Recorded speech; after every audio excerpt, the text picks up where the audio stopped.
noite e dia, atrás de alegria, fugindo do alvoroço que vinha lhe seguir.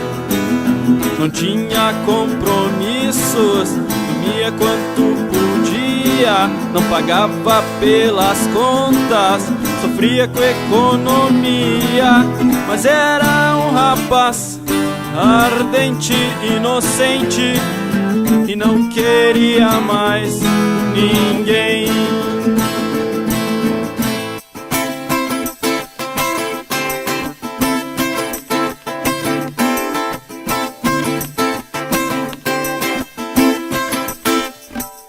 Tentou ter namoradas, mas todas sentiam nojo do seu cabelo longo, cheirando a coalhada.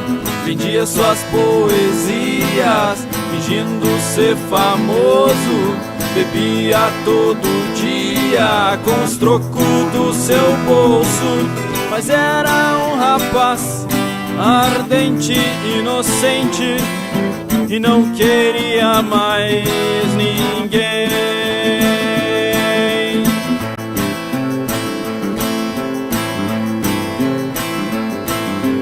Vai, João, arruma um emprego?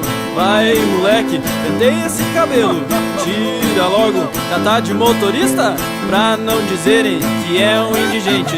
Era um rapaz ardente, inocente, e não queria mais ninguém. Era um rapaz ardente, inocente, e não queria mais ninguém.